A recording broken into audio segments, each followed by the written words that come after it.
Joshua 1, verse 1 to 18. Divine promise of assistance. After Moses, the servant of the Lord, had died, the Lord said to Moses, "Aid Joshua, son of Nun.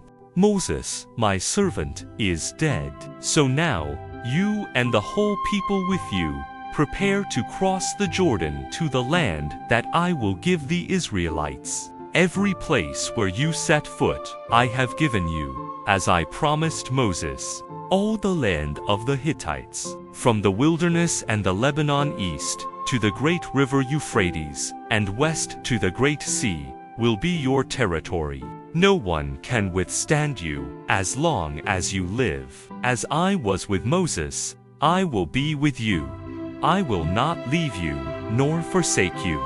Be strong and steadfast, so that you may give this people possession of the land I swore to their ancestors that I would give them. Only be strong and steadfast, being careful to observe the entire law which Moses my servant enjoined on you. Do not swerve from it either to the right or to the left, that you may succeed wherever you go. Do not let this book of the law depart from your lips. Recite it by day and by night, that you may carefully observe all that is written in it. Then you will attain your goal. Then you will succeed. I command you, be strong and steadfast. Do not fear nor be dismayed, for the Lord your God is with you wherever you go." So Joshua commanded the officers of the people, "Go through the camp and command the people, prepare your provisions. For 3 days from now you shall cross the Jordan here, to march in and possess the land the Lord your God is giving as your possession." The Transjordan tribes. Joshua addressed the Reubenites, the Gadites, and the half-tribe of Manasseh. "Remember what Moses, the servant of the Lord, commanded you when he said, 'The Lord, your God, is about to give you rest. He will give you this land. Your wives, your children, and your livestock may remain in the land Moses gave you here beyond the Jordan. But all the warriors among you must cross over armed, ahead of your kindred, and you must help them, until the Lord has settled your kindred, and they, like you, possess the land the Lord your God is giving them. Afterward you may return and possess your own land, which Moses, the servant of the Lord, has given you east of the Jordan." They answered Joshua, "We will do all you have commanded us, and we will go wherever you send us. As completely as we obeyed Moses, we will obey you. Only may the Lord, your God, be with you, as God was with Moses. Anyone who rebels against your orders and does not obey all your commands shall be put to death. Only be strong and steadfast." Joshua 2, verse 1 to 24. Spies saved by Rahab. Then Joshua, son of Nun, secretly sent out 2 spies from Shittim, saying, "Go, reconnoiter the land and Jericho." When the 2 reached Jericho, they went into the house of a prostitute named Rahab, where they lodged. But a report was brought to the king of Jericho. "Some men came here last night, Israelites, to spy out the land." So the king of Jericho sent Rahab the order, "Bring out the men who have come to you and entered your house, for they have come to spy out the entire land." The woman had taken the 2 men and hidden them. So she said, "True, the men you speak of came to me, but I did not know where they came from." At dark, when it was time to close the gate, they left, and I do not know where they went. You will have to pursue them quickly to overtake them. Now she had led them to the roof, and hidden them among her stalks of flax spread out there. But the pursuers set out along the way to the fords of the Jordan. As soon as they had left to pursue them, the gate was shut. Before the spies lay down, Rahab went up to them on the roof and said, "I know that the Lord has given you the land, that a dread of you has come upon us, and that all the inhabitants of the land tremble with fear because of you. For we have heard how the Lord dried up the waters of the Red Sea before you when you came out of Egypt, and what you did to Sihon and Og, the 2 kings of the Amorites beyond the Jordan, whom you destroyed under the ban. We heard, and our hearts melted within us. Everyone is utterly dispirited because of you, since the Lord your God is God in heaven above and on earth below. Now then, swear to me by the Lord that, since I am showing kindness to you, you in turn will show kindness to my family. Give me a reliable sign that you will allow my father and mother, brothers and sisters, and my whole family to live, and that you will deliver us from death. We pledge our lives for yours." They answered her, "If you do not betray our mission, we will be faithful in showing kindness to you when the Lord gives us the land." Then she let them down through the window with a rope, for she lived in a house built into the city wall. "Go up into the hill country," she said, "that your pursuers may not come upon you. Hide there for 3 days until they return. Then you may go on your way."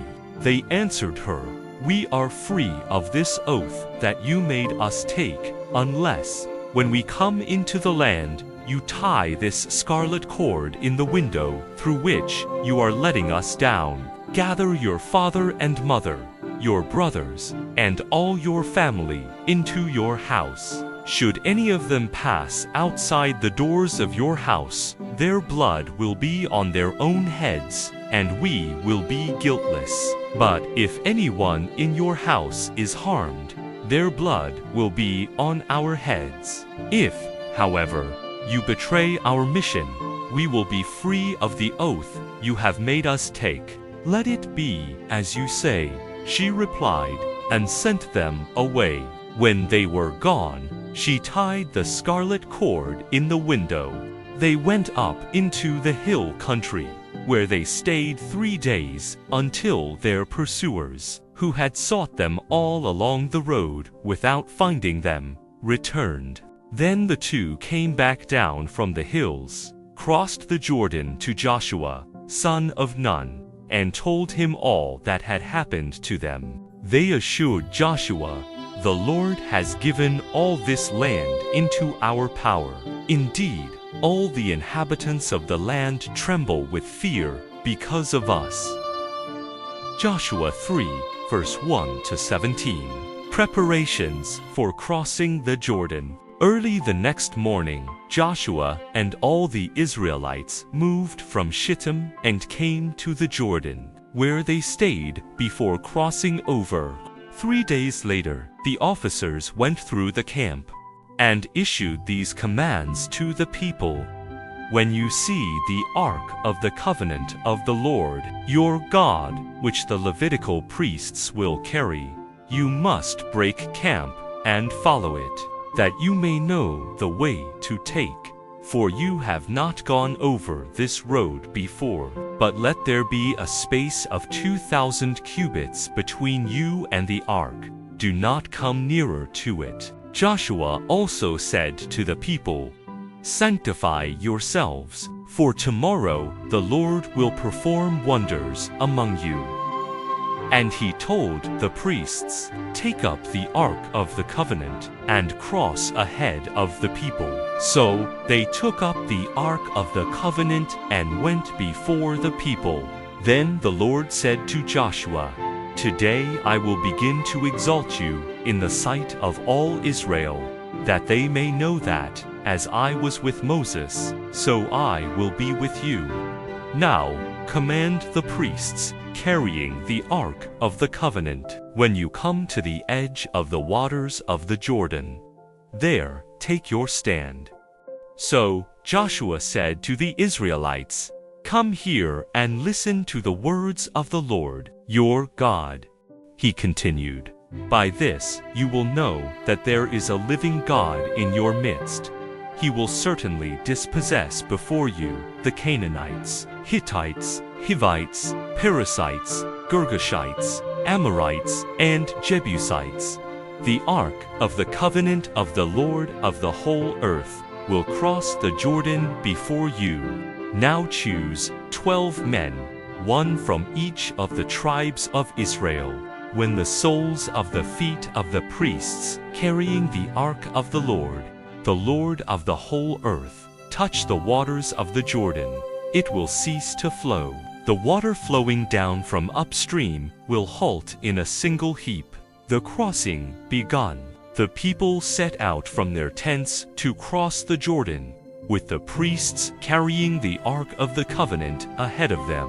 When those bearing the Ark came to the Jordan, and the feet of the priests bearing the Ark were immersed in the waters of the Jordan, which overflows all its banks during the entire season of the harvest, the waters flowing from upstream halted, standing up in a single heap for a very great distance indeed. From Adam, a city in the direction of Zarethan, those flowing downstream toward the salt sea of the Arabah disappeared entirely. Thus, the people crossed over opposite Jericho. The priests carrying the Ark of the Covenant of the Lord stood on dry ground in the Jordan riverbed, while all Israel crossed on dry ground, until the whole nation had completed the crossing of the Jordan. Joshua 4, verse 1-24. Memorial stones. After the entire nation had completed the crossing of the Jordan, the Lord said to Joshua, "Choose 12 men from the people, one from each tribe, and command them, 'Take up 12 stones from this spot in the Jordan riverbed where the priests have been standing. Carry them over with you, and place them where you are to stay tonight.'" Summoning the 12 men he had selected from among the Israelites, one from each tribe, Joshua said to them, "Go to the Jordan riverbed in front of the Ark of the Lord your God. Lift to your shoulders 1 stone apiece, so that they will equal in number the tribes of the Israelites. In the future, these are to be a sign among you. When your children ask you, 'What do these stones mean to you?' you shall answer them, 'The waters of the Jordan ceased to flow before the Ark of the Covenant of the Lord when it crossed the Jordan.' Thus, these stones are to serve as a perpetual memorial to the Israelites."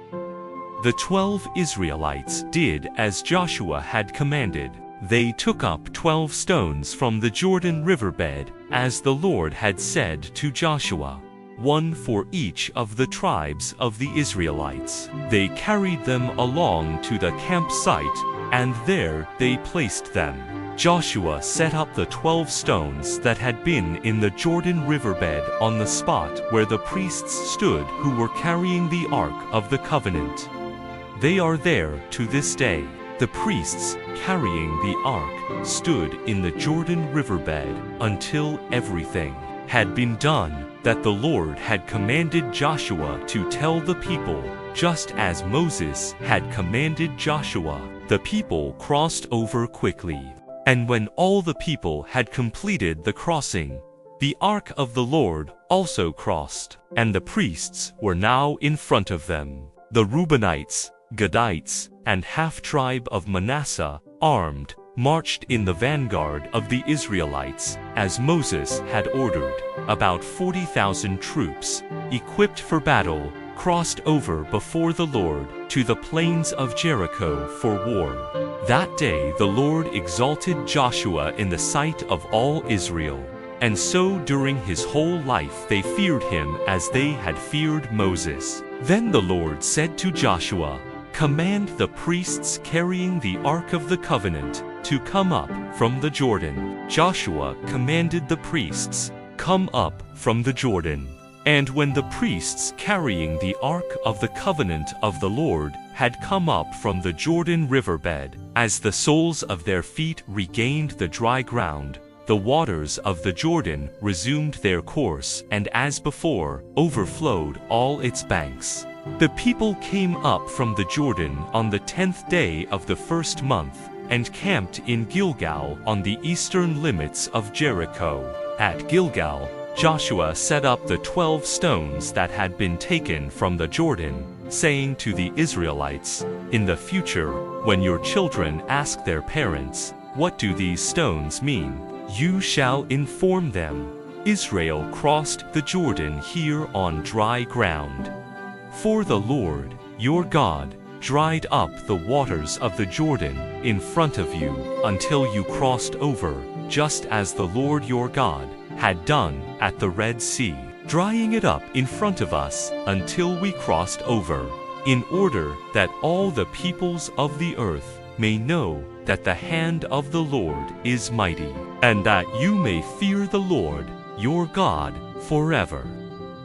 Joshua 5, verse 1-15, writes, "At Gilgal, when all the kings of the Amorites, to the west of the Jordan, and all the kings of the Canaanites by the sea, heard that the Lord had dried up the waters of the Jordan before the Israelites until they crossed over, their hearts melted, and they were utterly dispirited because of the Israelites. On this occasion the Lord said to Joshua, "Make flint knives and circumcise Israel for the second time." So Joshua made flint knives and circumcised the Israelites at Gibeath Harloth. This was the reason for the circumcision of all the people who had come out of Egypt.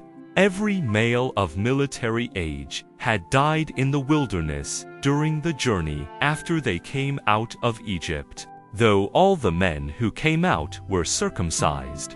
None of those born in the wilderness during the journey after the departure from Egypt were circumcised. Now the Israelites wandered 40 years in the wilderness, until all the warriors among the people that came forth from Egypt died off because they had not listened to the voice of the Lord.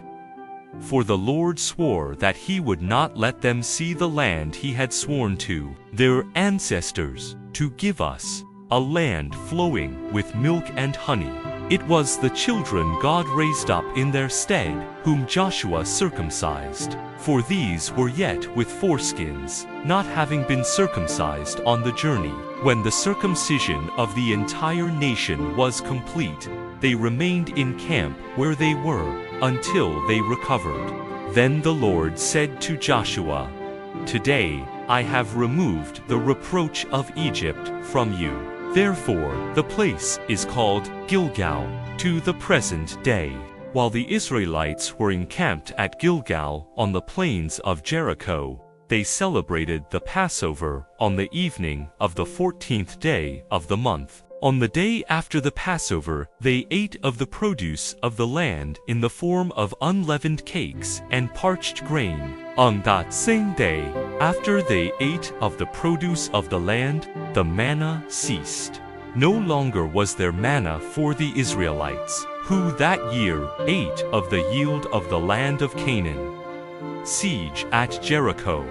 While Joshua was near Jericho, he raised his eyes and saw one who stood facing him, drawn sword in hand. Joshua went up to him and asked, "Are you one of us or one of our enemies?" He replied, "Neither. I am the commander of the army of the Lord. Now I have come." Then Joshua fell down to the ground in worship and said to him, "What has my Lord to say to his servant?"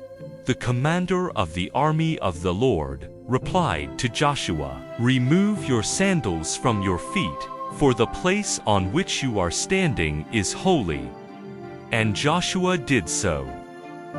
Joshua 6, verse 1-27. Now Jericho was in a state of siege because of the presence of the Israelites. No one left or entered. And to Joshua the Lord said, I have delivered Jericho, its king, and its warriors into your power.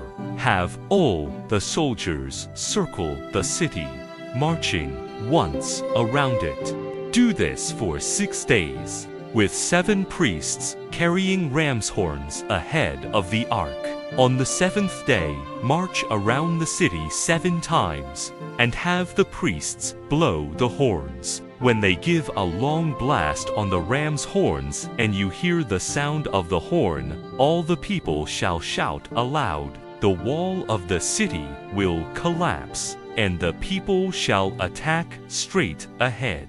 Summoning the priests, Joshua, son of Nun, said to them, Take up the ark of the covenant with 7 of the priests, carrying ram's horns in front of the ark of the Lord. And he ordered the people, Proceed and surround the city with the picked troops, marching ahead of the ark of the Lord. When Joshua spoke to the people, the 7 priests who carried the ram's horns before the Lord marched and blew their horns, and the ark of the covenant of the Lord followed them. In front of the priests with the horns marched the picked troops. The rear guard followed the ark, and the blowing of horns was kept up continually as they marched. But Joshua had commanded the people, Do not shout or make any noise or outcry until I tell you, Shout, then you must shout. So he had the ark of the Lord circle the city, going once around it, after which they returned to camp for the night. Early the next morning, Joshua had the priests take up the ark of the Lord. The 7 priests, bearing the ram's horns, marched in front of the ark of the Lord, blowing their horns. Ahead of these marched the picked troops, while the rear guard followed the ark of the Lord, and the blowing of horns was kept up continually. On this 2nd day, they again marched around the city once before returning to camp. And for 6 days in all, they did the same. On the 7th day, beginning at daybreak, they marched around the city 7 times in the same manner. On that day only did they march around the city 7 times. The 7th time around, the priests blew the horns, and Joshua said to the people, Now shout, for the Lord has given you the city. The city and everything in it is under the ban. Only Rahab, the prostitute, and all who are in the house with her are to live, because she hid the messengers we sent. But be careful not to covet or take anything that is under the ban. Otherwise, you will bring upon the camp of Israel this ban and the misery of it. But be careful not to covet or take anything that is under the ban. Otherwise, you will bring upon the camp of Israel this ban and the misery of it. All silver and gold, and the articles of bronze or iron, are holy to the Lord. They shall be put in the treasury of the Lord. The fall of Jericho.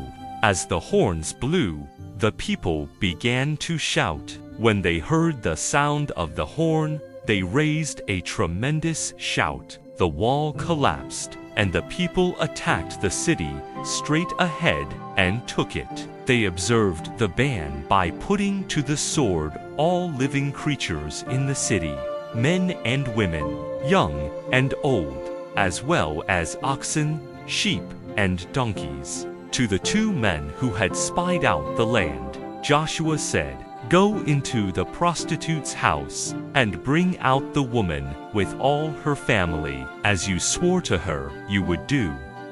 The spies entered and brought out Rahab, with her father, mother, brothers, and all her family. Her entire family they led forth and placed outside the camp of Israel. The city itself they burned with all that was in it. But the silver, gold, and articles of bronze and iron they placed in the treasury of the house of the Lord.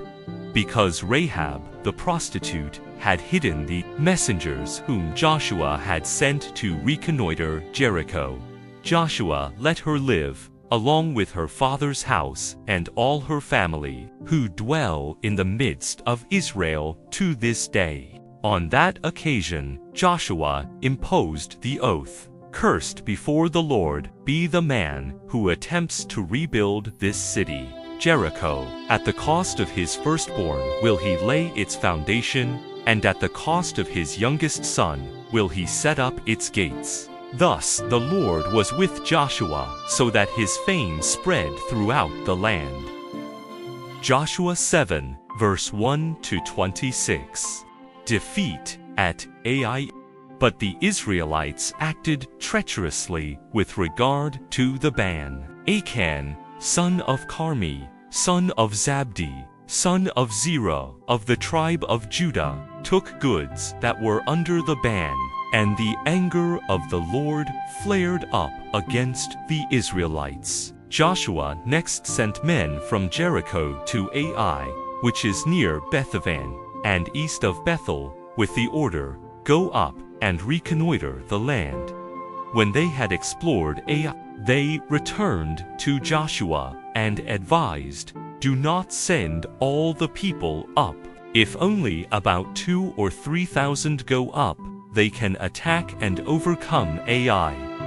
You need not tire all the people. The enemy, there are few." About 3,000 of the people made the attack, but they fled before the army at Ai, who killed some 36 of them. They pursued them from the city gate to the Shebarim, and defeated them on the descent, so that the confidence of the people melted away like water. Joshua, together with the elders of Israel, tore their garments, and fell face down before the ark of the Lord until evening, and they threw dust on their heads. "Alas, Lord God," Joshua prayed, "why did you ever allow this people to cross over the Jordan, delivering us into the power of the Amorites, that they might destroy us? Would that we had been content to dwell on the other side of the Jordan. Please, Lord, what can I say, now that Israel has turned its back to its enemies? When the Canaanites and the other inhabitants of the land hear of it, they will close in around us and efface our name from the earth. What will you do for your great name?" The Lord replied to Joshua, "Stand up. Why are you lying there? Israel has sinned. They have transgressed the covenant which I enjoined on them. They have taken goods subject to the ban. They have stolen and lied, placing the goods in their baggage. If the Israelites cannot stand up to their enemies, but must turn their back to them, it is because they are under the ban. I will not continue to be with you unless you remove that which is banned from among you. Get up, sanctify the people. Tell them, sanctify yourselves before tomorrow. For thus says the Lord, the God of Israel, that which is banned is in your midst. Israel, you cannot stand up to your enemies until you remove it from among you. In the morning you must come forward by tribes. The tribe which the Lord designates shall come forward by clans. The clan which the Lord designates shall come forward by families. The family which the Lord designates shall come forward one by one. Whoever is designated as having incurred the ban shall be destroyed by fire, with all that is his, because he has transgressed the covenant of the Lord and has committed a shameful crime in Israel. Achan's guilt and punishment. Early the next morning, Joshua had Israel come forward by tribes, and the tribe of Judah was designated. Then he had the clans of Judah come forward, and the clan of Zerah was designated. He had the clan of Zerah come forward by families, and Zabdi was designated. Finally, he had that family come forward, one by one, and Achan, son of Carmi, son of Zabdi, son of Zerah of the tribe of Judah, was designated. Joshua said to Achan, "My son, give glory to the Lord, the God of Israel, and praise him by telling me what you have done. Do not hide it from me." Achan answered Joshua, "I have indeed sinned against the Lord, the God of Israel. This is what I have done. Among the spoils, I saw a beautiful Babylonian mantle, 200 shekels of silver, and a bar of gold, 50 shekels in weight. I coveted them, and I took them. They are now hidden in the ground inside my tent, with the silver underneath." Joshua sent messengers, and they ran to the tent, and there they were, hidden in the tent, with the silver underneath. They took them from the tent, brought them to Joshua and all the Israelites, and spread them out before the Lord. Then Joshua and all Israel took Achan, son of Zerah, with the silver, the mantle, and the bar of gold, and with his sons and daughters, his ox, his donkey, and his sheep, his tent, and all his possessions, and led them off to the valley of Acre. Joshua said, "What misery have you caused us? May the Lord bring misery upon you today." And all Israel stoned him to death. They burnt them with fire, and they stoned them. Over Achan they piled a great heap of stones, which remains to the present day. Then the Lord turned from his anger. That is why the place is called the Valley of Acre to this day. Joshua 8, verse 1 to 35. Capture of Ai. The Lord then said to Joshua, "Do not be afraid or dismayed. Take all the army with you, and prepare to attack Ai. I have delivered the king of Ai into your power, with his people, city, and land. Do to Ai and its king what you did to Jericho and its king, except that you may take its spoil and livestock as plunder. Set an ambush behind the city." So Joshua and all the soldiers prepared to attack Ai, picking out 30,000 warriors. Joshua sent them off by night with these orders: "See that you ambush the city from the rear. Do not be very far from the city. All of you must be ready. The rest of the people and I will come up to the city. And when they make a sortie against us, as they did the last time, we will flee from them. They will keep coming out after us until we have drawn them away from the city, for they will think they are fleeing from us as they did the last time. When we flee, then you rise from ambush and take possession of the city, which the Lord your God will deliver into your power. When you have taken the city, set it on fire in obedience to the Lord's command. These are my orders to you." Then Joshua sent them away.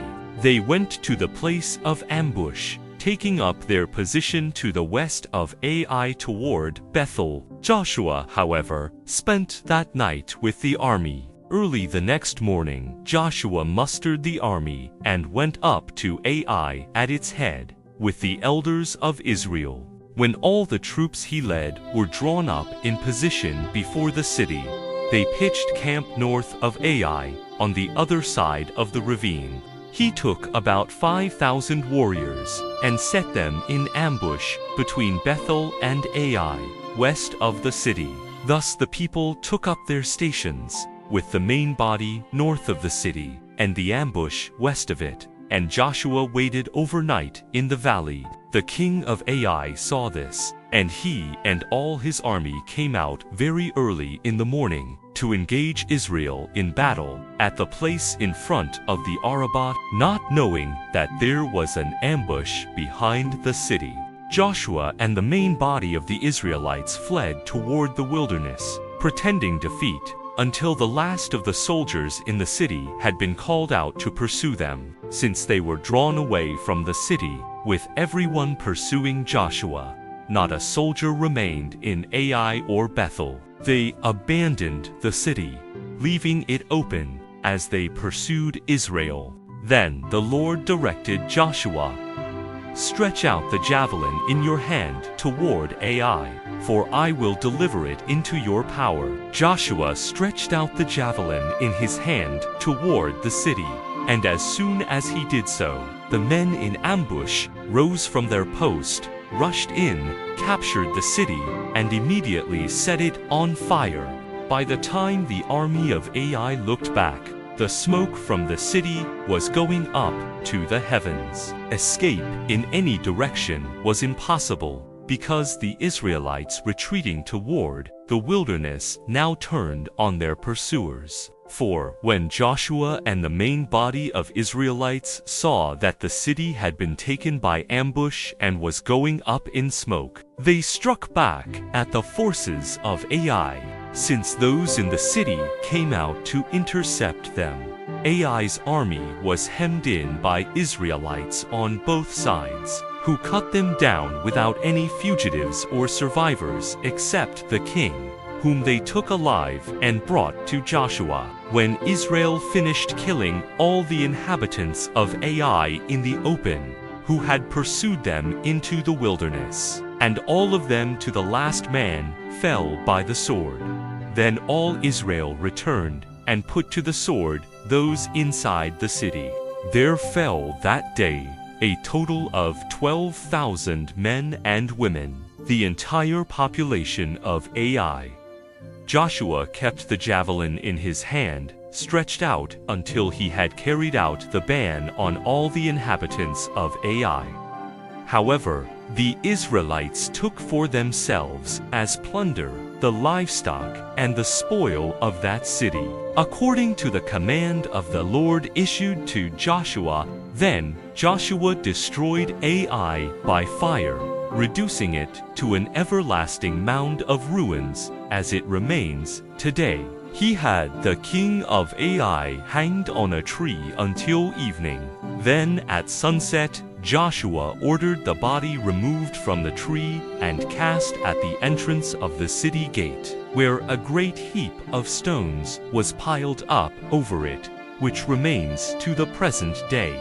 Altar on Mount Ebal. Later, on Mount Ebal, Joshua built to the Lord, the God of Israel, an altar of unhewn stones, on which no iron tool had been used, just as Moses, the servant of the Lord, had commanded the Israelites, as recorded in the book of the law. On this altar they sacrificed burnt offerings to the Lord and made communion sacrifices. There, in the presence of the Israelites, Joshua inscribed upon the stones a copy of the law written by Moses.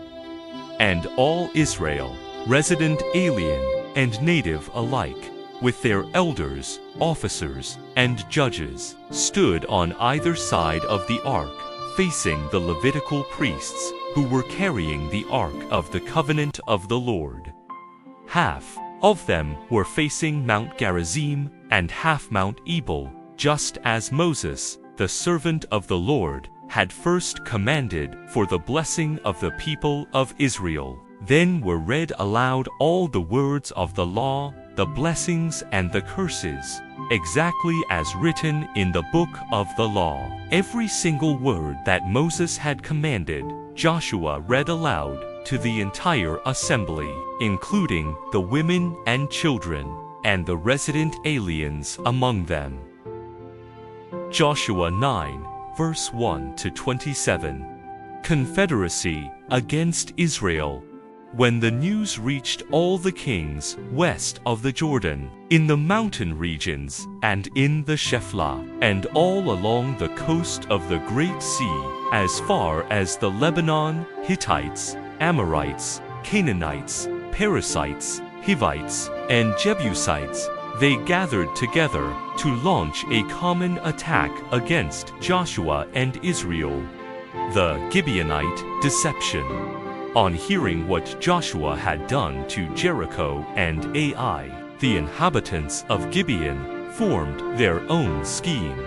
They chose provisions for a journey, making use of old sacks for their donkeys and old wineskins, torn and mended. They wore old, patched sandals and shabby garments, and all the bread they took was dry and crumbly. Thus they journeyed to Joshua in the camp at Gilgal, where they said to him and to the Israelites, "We have come from a far-off land. Now, make a covenant with us."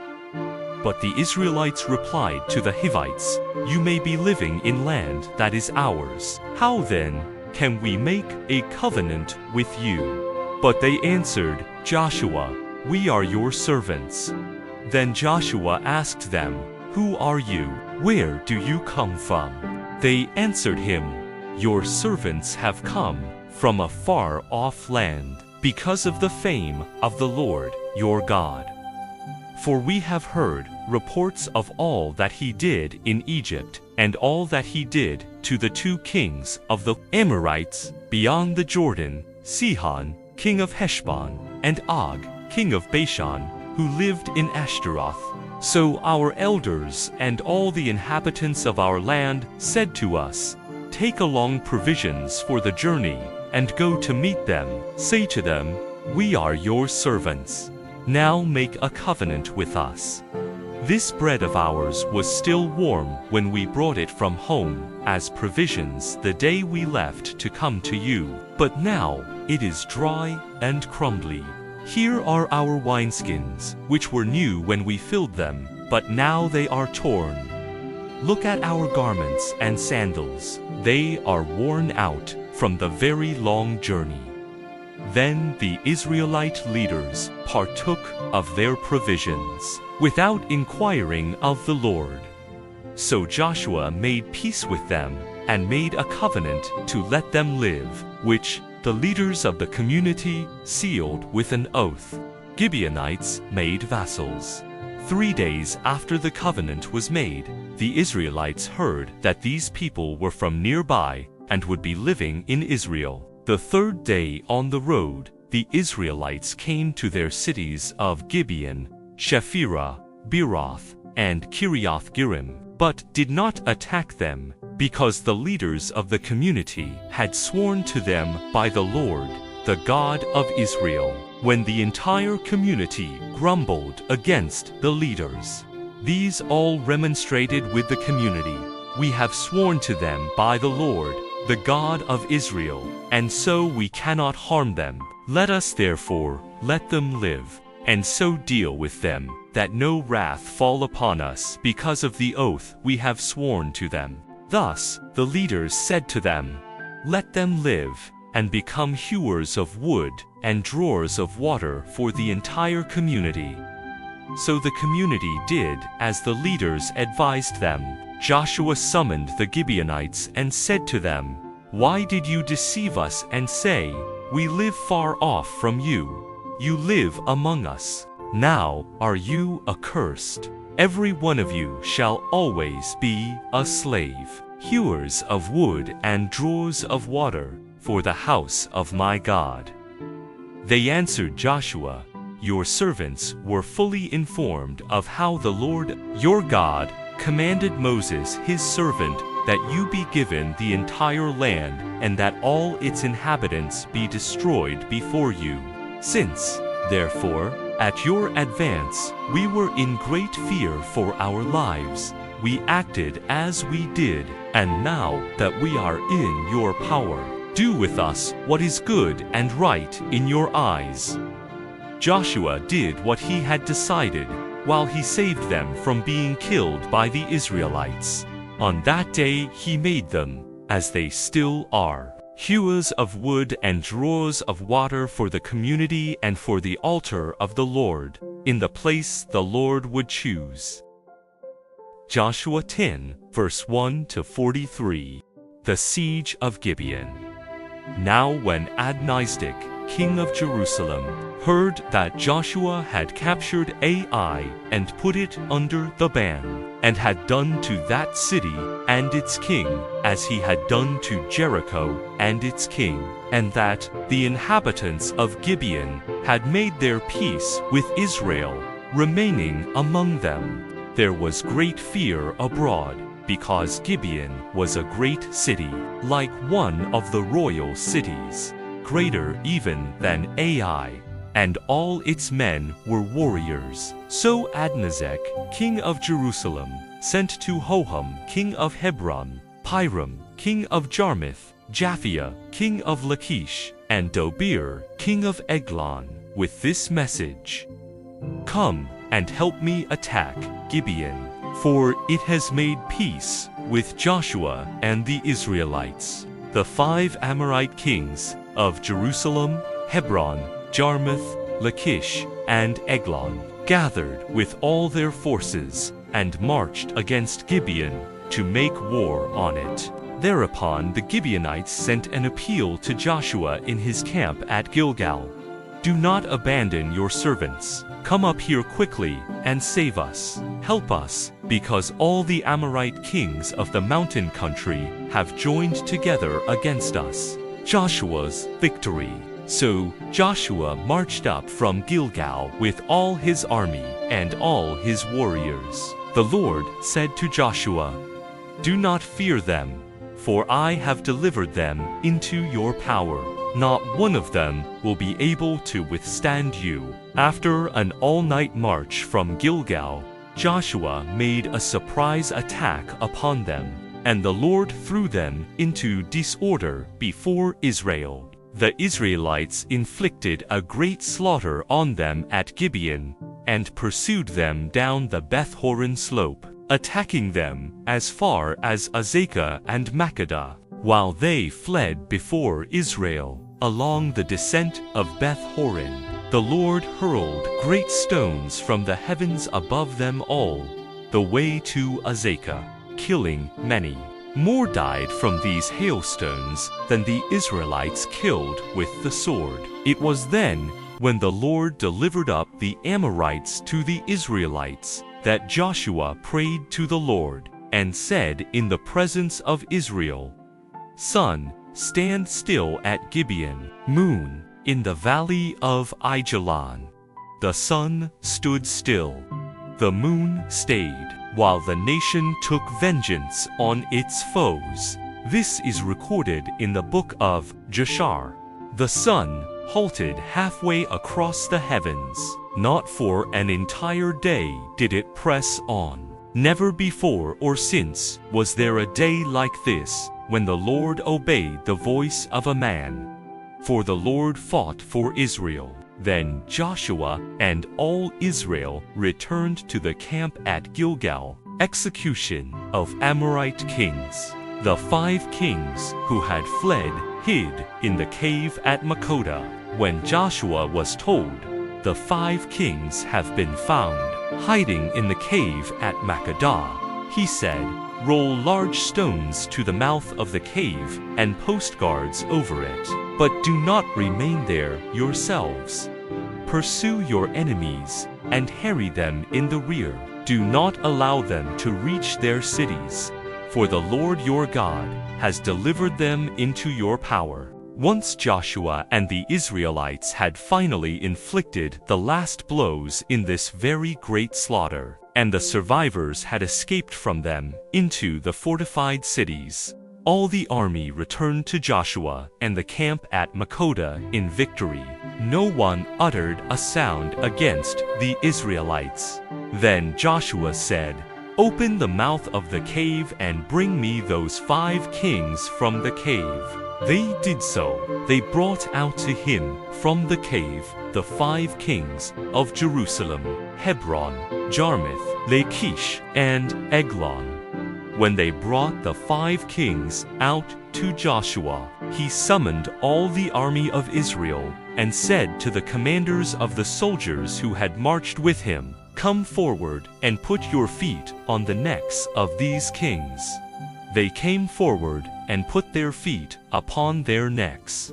Then Joshua said to them, "Do not be afraid or dismayed. Be firm and steadfast. This is what the Lord will do to all the enemies against whom you fight." Thereupon Joshua struck and killed the kings, and hanged them on 5 trees, where they remained hanging until evening. At sunset, Joshua commanded that they be taken down from the trees and be thrown into the cave where they had hidden. Over the mouth of the cave, large stones were placed, which remain until this very day. Conquest of southern Canaan. Makkedah 2. Joshua captured and put to the sword at that time. He put the city, its king, and every person in it under the ban, leaving no survivors. Thus he did to the king of Makkedah what he had done to the king of Jericho. Joshua then passed on with all Israel from Makkedah to Libnah and attacked it, and the Lord delivered it, with its king, into the power of Israel. He put it to the sword, with every person there, leaving no survivors. Thus he did to its king what he had done to the king of Jericho. Joshua next passed on with all Israel from Libnah to Lachish, where they set up a camp during the attack. The Lord delivered Lachish into the power of Israel, so that on the second day Joshua captured it and put it to the sword with every person in it, just as he had done to Libnah. At that time Horam, king of Gezer, came up to help Lachish, but Joshua defeated him and his people, leaving him no survivors. From Lachish, Joshua passed on with all Israel to Eglon. Encamping near it, they attacked it and captured it the same day, putting it to the sword. On that day he put under the ban every person in it, just as he had done at Lachish. From Eglon, Joshua went up with all Israel to Hebron, which they attacked and captured. They put it to the sword with its king, all its cities, and every person there, leaving no survivors, just as Joshua had done to Eglon. He put it under the ban, and every person in it. Then Joshua and all Israel turned back to Debir and attacked it, capturing it with its king and all its cities. They put them to the sword and put under the ban every person in it, leaving no survivors. Thus he did to Debir and its king what he had done to Hebron, as well as to Libnah and its king. Joshua conquered the entire land, the mountain regions, the Negeb, the Shephelah, and the mountain slopes, with all their kings. He left no survivors, but put under the ban every living being, just as the Lord, the God of Israel, had commanded. Joshua conquered them from Kadesh Barnea to Gaza, and all the land of Goshen to Gibeon. All these kings and their lands Joshua captured, all at once. For the Lord, the God of Israel, fought for Israel. Thereupon Joshua with all Israel returned to the camp at Gilgal. Joshua 11 verse 1 to 23. Northern Confederacy.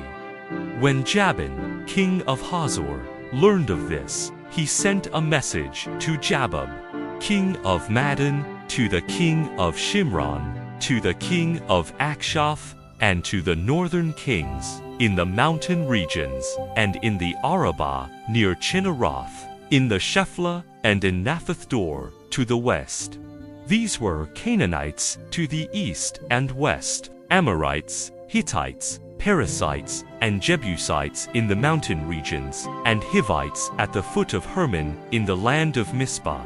They came out with all their troops, an army numerous as the sands on the seashore, and with a multitude of horses and chariots. All these kings made a pact, and together they marched to the waters of Merom, where they encamped to fight against Israel. The Lord said to Joshua, "Do not fear them, for by this time tomorrow I will present them slain to Israel. You must hamstring their horses and burn their chariots." Joshua with his whole army came upon them suddenly at the waters of Merom, and fell upon them. The Lord delivered them into the power of the Israelites, who defeated them and pursued them to Greater Sidon, to Misrephothmaim, and eastward to the valley of Mizpeh. They struck them all down, leaving no survivors. Joshua did to them as the Lord had commanded. He hamstrung their horses and burned their chariots. Conquest of northern Canaan. At that time Joshua, turning back, captured Hazor, and struck down its king with the sword. For Hazor, formerly, was the chief of all those kingdoms. He also struck down with the sword every person there, carrying out the ban, till none was left alive.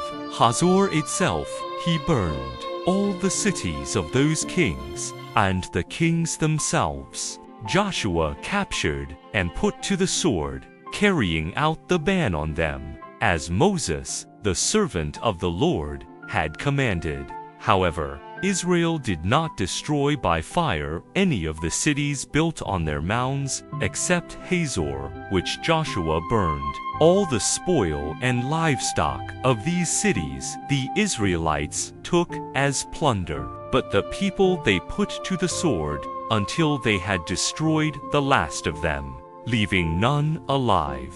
As the Lord had commanded his servant Moses, so Moses commanded Joshua, and Joshua acted accordingly. He left nothing undone that the Lord had commanded Moses should be done. Survey of the conquest. So Joshua took all this land, the mountain regions, the entire Negeb, all the land of Goshen, the Shephelah, the Arabah, as well as the mountain regions and Shephelah of Israel, from Mount Halak that rises toward Seir, as far as Balgad in the Lebanon valley at the foot of Mount Hermon. All their kings he captured and put to death. Joshua waged war against all these kings for a long time. With the exception of the Hivites who lived in Gibeon, no city made peace with the Israelites. All were taken in battle. For it was the Lord's doing to make their hearts obstinate to meet Israel in battle, that they might be put under the ban without mercy, and be destroyed as the Lord had commanded Moses. At that time Joshua penetrated the mountain regions and exterminated the Anakim in Hebron, Dobir, Anam, the entire mountain region of Judah, and the entire mountain region of Israel. Joshua put them and their cities under the ban, so that no Anakim were left in the land of the Israelites. However, some survived in Gaza, in Gath, and in Ashdod. Thus Joshua took the whole land, just as the Lord had said to Moses. Joshua gave it to Israel as their heritage, apportioning it among the tribes, and the land had rest from war. Joshua 12, verse 1 to 24. Lists of conquered kings.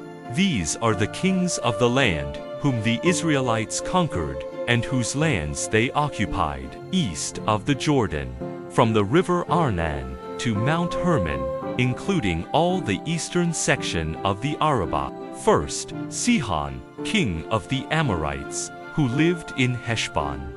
His domain extended from Aroer, which is on the bank of the Wadi Arnon, to include the Wadi itself, and the land northward through half of Gilead to the Wadi Jabbok at the border with the Ammonites, as well as the Arabah from the eastern side of the Sea of Chinnereth, as far south as the eastern side of the Salt Sea of the Arabah, in the direction of Beth Jeshemoth, southward under the slopes of Pisgah. Secondly, the border of Og, king of Bashan, a survivor of the Rephaim. who lived at Ashtaroth and Edrei. He ruled over Mount Hermon, Salika, and all Bashan as far as the boundary of the Geshurites and Maacathites, and over half of Gilead as far as the territory of Sihon, king of Heshbon. It was Moses, the servant of the Lord, and the Israelites who conquered them. Moses, the servant of the Lord, gave possession of their land to the Reubenites, the Gadites, and the half-tribe of Manasseh. This is a list of the kings of the land whom Joshua and the Israelites conquered west of the Jordan, from Baalgad in the Lebanon valley to Mount Halak, which rises toward Seir. Joshua apportioned their land and gave possession of it to the tribes of Israel. It included the mountain regions, and Shephelah, the Arabah, the slopes, the wilderness, and the Negib, belonging to the Hittites, Amorites, Canaanites, Perizzites, Hivites, and Jebusites. The king of Jericho, 1. The king of Ai, which is near Bethel, 1. The king of Jerusalem, 1. The king of Hebron, 1. The king of Jarmuth, 1. The king of Lachish, 1. The king of Eglon, 1. The king of Gezer, 1. The king of Dobir, 1. The king of Geder, 1. The king of Hormah, 1. The king of Arad, 1. The king of Libnah, 1. The king of Adullam, 1. The king of Makkedah, 1. The king of Bethel, 1. The king of Tappuah, 1. The king of Hepher, 1. The king of Aphik, 1. The king of Lasharon, 1. The king of Madon, 1. The king of Hazor, 1. The king of Shimron, 1. The king of Akshaph, 1. The king of Tanach, 1. The king of Megiddo, 1. The king of Kadesh, 1. The king of Jokneam, at Carmel, 1. The king of Dor, in Naphath Dor, 1. The king of Goyim, at Gilgal, 1. And the king of Tirzah, 1. 31 kings in all. Joshua 13, verse 1 to 33. Division of land commanded. When Joshua was old and advanced in years, the Lord said to him, "Though now you are old and advanced in years, a very large part of the land still remains to be possessed. This is the remaining land, all Geshur, and all the districts of the Philistines, from the stream adjoining Egypt to the boundary of Ekron in the north is reckoned Canaanite territory, though held by the 5 lords of the Philistines in Gaza, Ashdod, Ashkelon, Gath, and Ekron, also where the Avim are, in the south, all the land of the Canaanites from Mira of the Sidonians to Aphik, and the boundaries of the Amorites, and the Jebelite territory, and all the Lebanon on the east, from Baalgad, at the foot of Mount Hermon, to Labo Hamath, all the inhabitants of the mountain regions between Lebanon and Misrephoth Maim. All Sidonians I will drive out before the Israelites. At least include these areas in the division of the Israelite heritage, just as I have commanded you. Now, therefore, apportion among the 9 tribes and the half-tribe of Manasseh the land which is to be their heritage, the eastern tribes.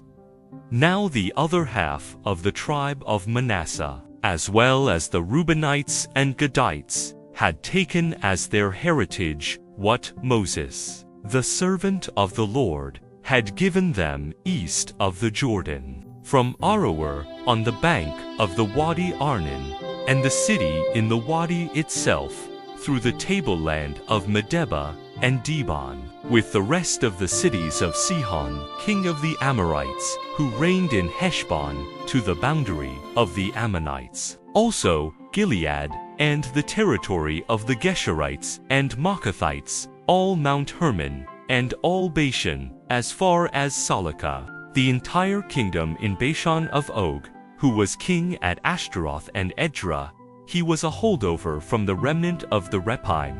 These Moses defeated and dispossessed, but the Israelites did not dispossess the Geshurites and Maacathites, so that Geshur and Maacath dwell in the midst of Israel to this day. However, Moses assigned no heritage to the tribe of Levi. The Lord, the God of Israel, is their heritage, as the Lord had promised them. Reuben. This is what Moses gave to the tribe of the Reubenites by their clans. Their territory reached from Aroer, on the bank of the Wadi Arnon, and the city in the Wadi itself, through the tableland about Medeba, to include Heshbon, and all its towns on the tableland, Dibon, Bamithbal, Beth-Balmeon, Jahas, Kiddemoth, Mepath, Kiriathim, Sibma, Sirith Shahar, on the knoll within the valley, Beth Peor, the slopes of Pisgah, Beth Jeshimoth, and the other cities of the tableland, and of the whole kingdom of Sihon. This Amorite king, who reigned in Heshbon, Moses had defeated, with the princes of Midian, vassals of Sihon, who were settled in the land, Evi-Rechem, Zur, Hur, and Reba.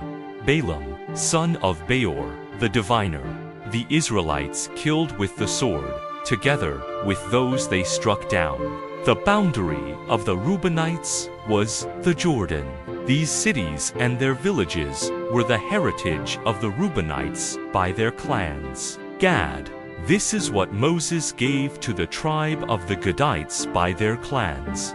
Their territory included Jazer, all the cities of Gilead, and half the land of the Ammonites, as far as Aroer, toward Rabbah, that is, from Heshbon to Ramath-Mizpeh and Betnim, and from Mahanaim to the boundary of Lodibar, and in the Jordan Valley, Beth-Haram, Beth-Nimrah, Sukkot, Zaphon, the other part of the kingdom of Sihon, king of Heshbon, with the bank of the Jordan to the southeastern tip of the Sea of Chinnereth. These cities and their villages were the heritage of the clans of the Gadites. Manasseh. This is what Moses gave to the half-tribe of Manasseh. The half-tribe of the Manassites, by their clans, had territory including Mahanaim, all of Bashan, the entire kingdom of Og, king of Bashan, and all the villages of Jair, which are 60 cities in Bashan. Half of Gilead, with Ashtaroth and Edrei, royal cities of Og in Bashan, fell to the descendants of Machur, son of Manasseh, to half the Mashurites by their clans. These are the heritages which Moses gave when he was in the plains of Moab, beyond the Jordan, east of Jericho. But Moses gave no heritage to the tribe of Levi. The Lord, the God of Israel, is their heritage, as he had promised them. Joshua 14 verse 1 to 15. The western tribes. These are the portions which the Israelites received as heritage in the land of Canaan. Eleazar the priest, Joshua, son of Nun, and the heads of families in the tribes of the Israelites determined their heritage by lot, as the Lord had commanded through Moses concerning the remaining 9.5 tribes. 2.5 tribes Moses had already given a heritage beyond the Jordan. To the Levites he had given no heritage among them.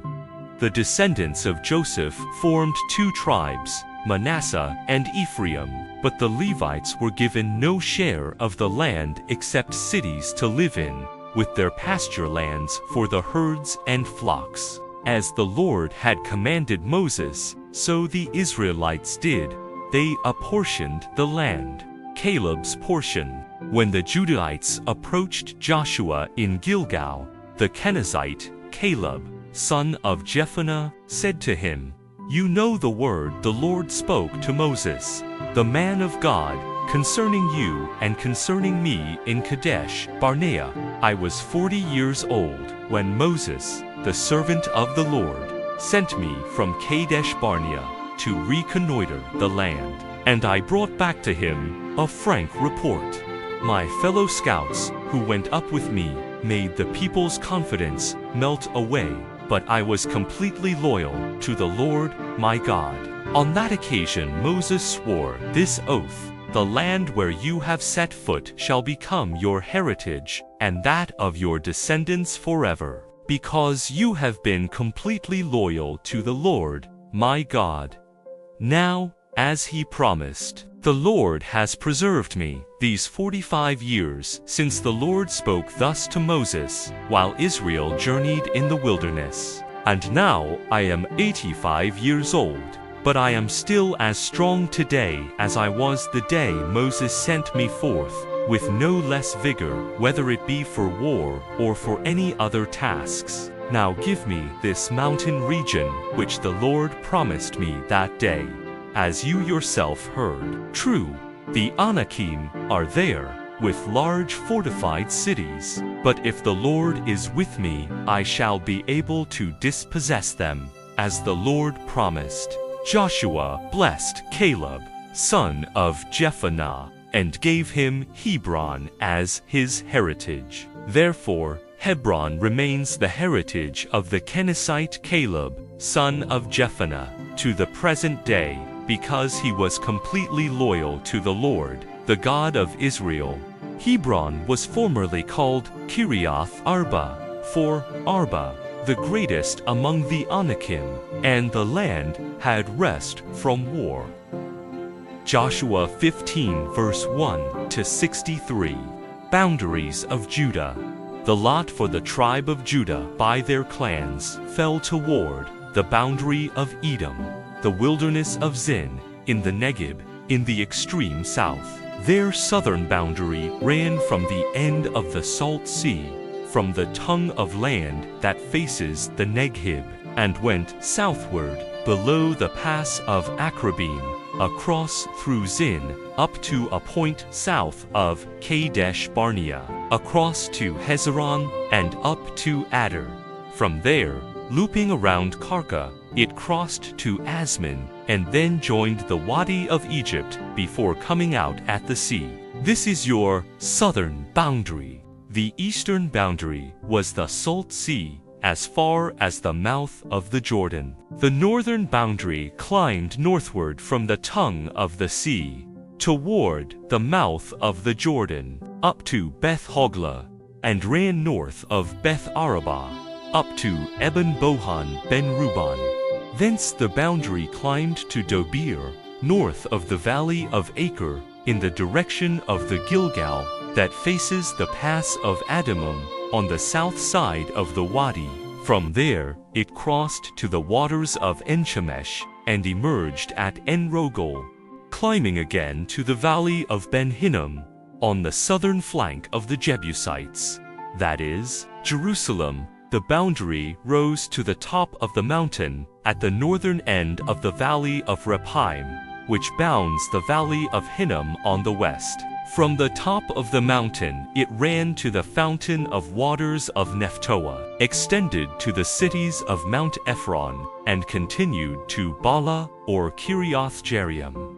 From Bala, the boundary curved westward to Mount Seir, and passed north of the ridge of Mount Jearim, that is, Chesalon. It descended to Beth-Shemesh, and ran across to Timnah. It then extended along the northern flank of Ekron, continued through Shekeron, and across to Mount Bala, from there to include Jabneel, before it came out at the sea. The western boundary was the Great Sea and its coast. This was the complete boundary of the Judahites by their clans. Conquest by Caleb. As the Lord had commanded, Joshua gave Caleb, son of Jephunneh, a portion among the Judahites, namely, Kirioth Arba. Arba was the father of Anak, that is, Hebron.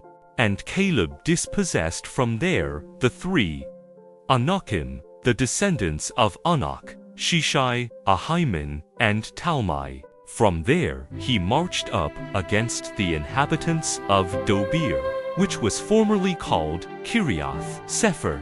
Caleb said, "To the man who attacks Kiriath Sefer and captures it, I will give my daughter Aksa in marriage." Othniel captured it, the son of Caleb's brother Kenaz. So Caleb gave him his daughter Aksa in marriage. When she came to him, she induced him to ask her father for some land. Then, as she alighted from the donkey, Caleb asked her, "What do you want?"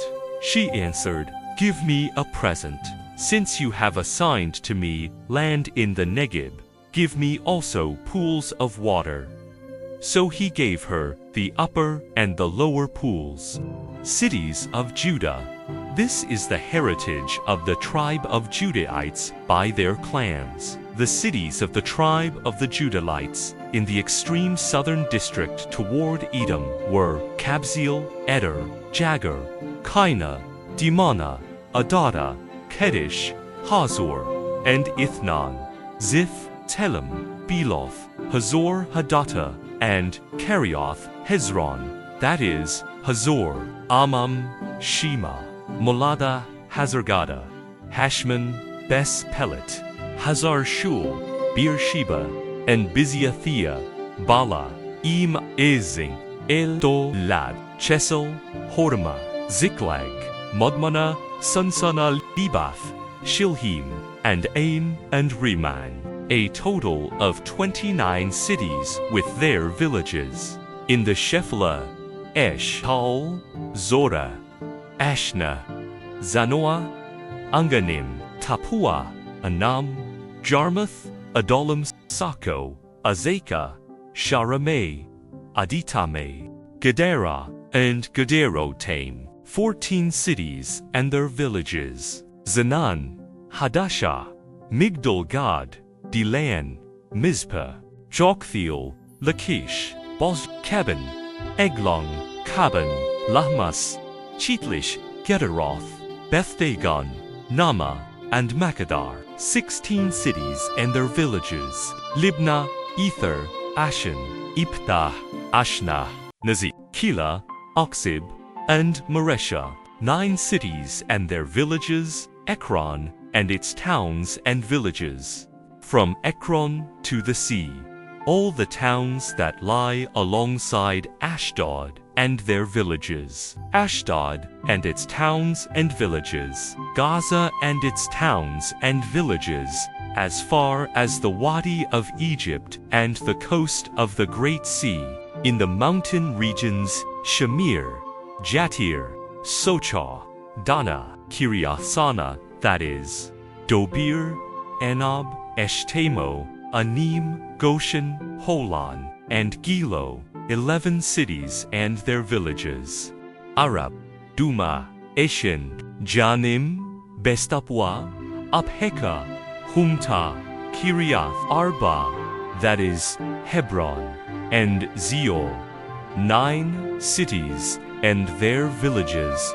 Maon, Carmel, Ziph, Judah, Jezreel, Jokdim, Zanoah, Cain, Gibeah, and Timnah, 10 cities and their villages. Halhel, Bethser, Gedor, Merath, Bethanoth, and Eltekon, 6 cities and their villages. Tekoa, Ephrata, that is, Bethlehem, Peor, Etam, Kulam, Tadim, Zors, Karim, Galim, Bether, and Monoko.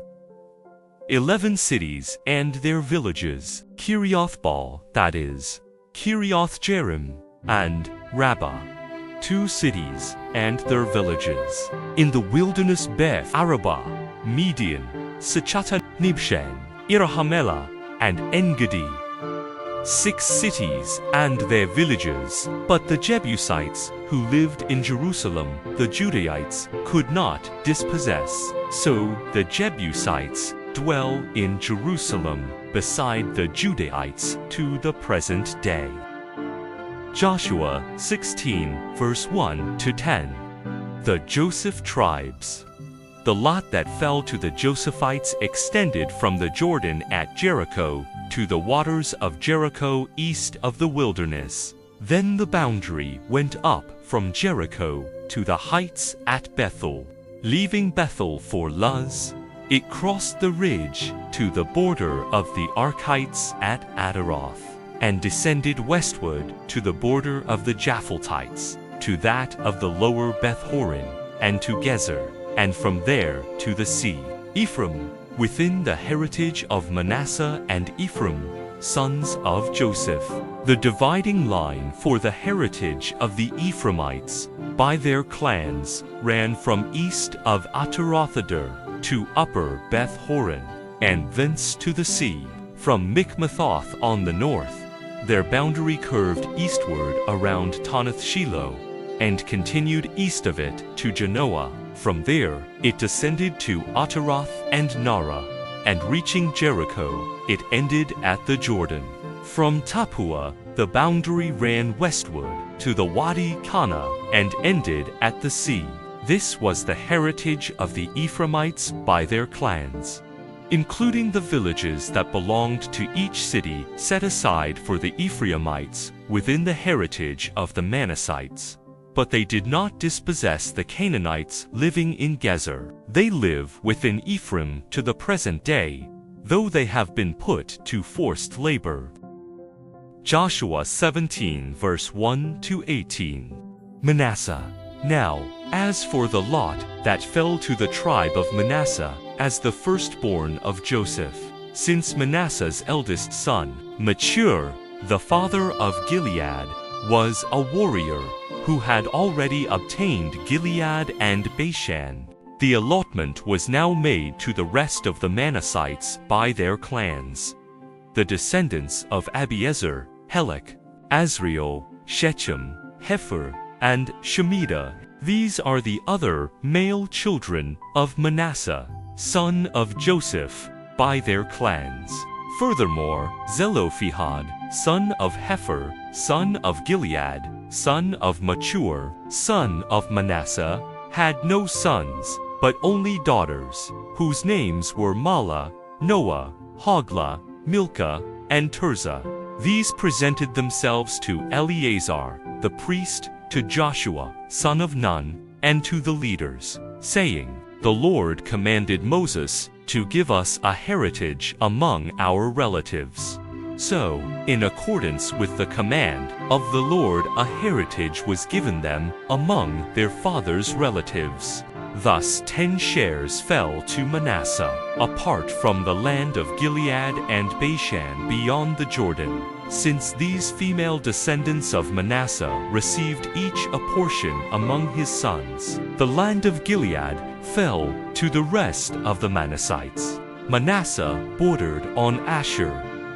From Mikmethoth, near Shechem, another boundary ran southward to include the inhabitants of En-Tappuah, because the district of Tappuah belonged to Manasseh, although Tappuah itself was an Ephraimite city on the border of Manasseh. This same boundary continued down to the Wadi Kana.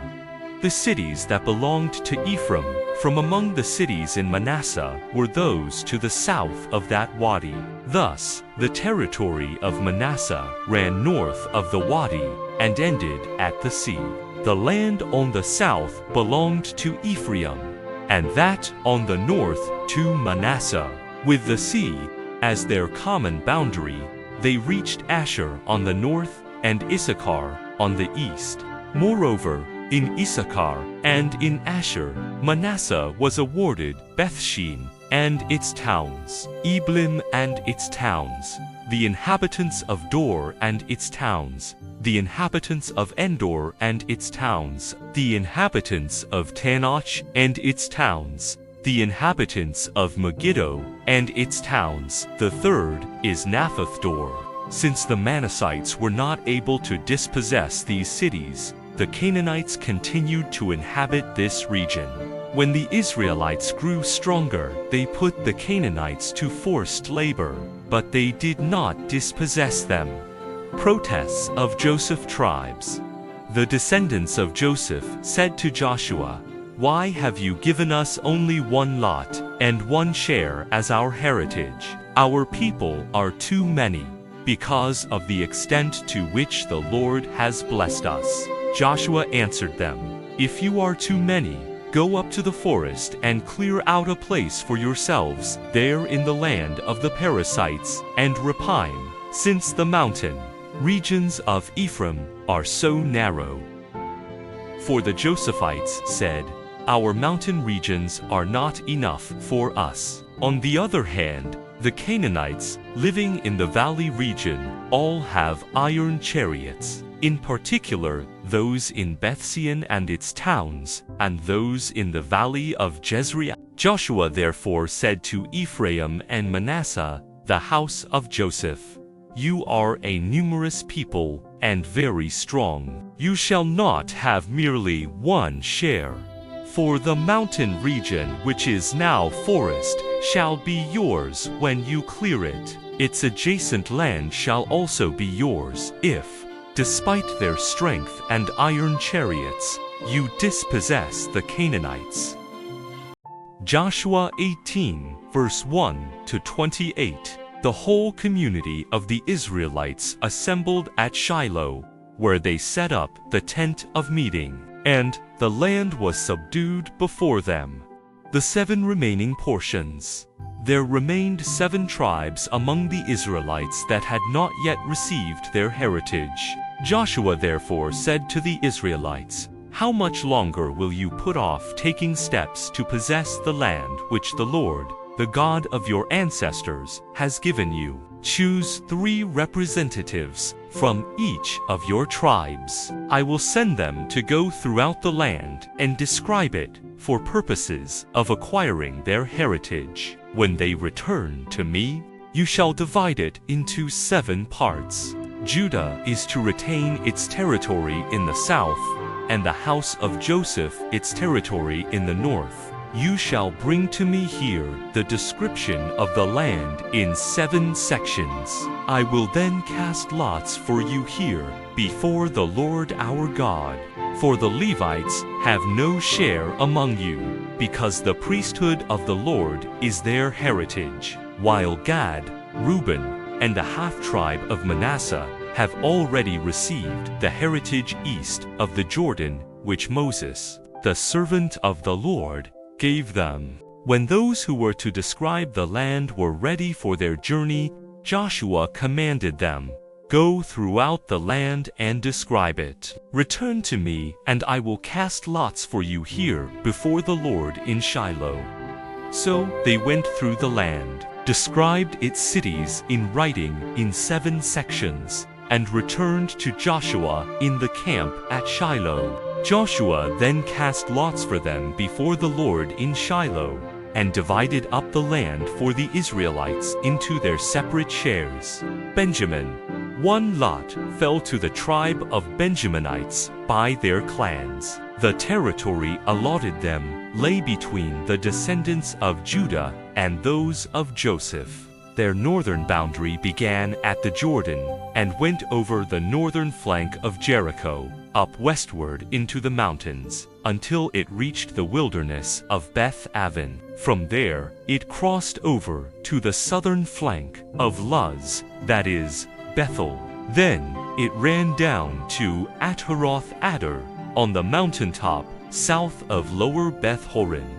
For the western border, the boundary line swung south from the mountaintop opposite Beth Horon until it reached Kiriathbaal, that is, Kirioth Jearim. This city belonged to the Judahites.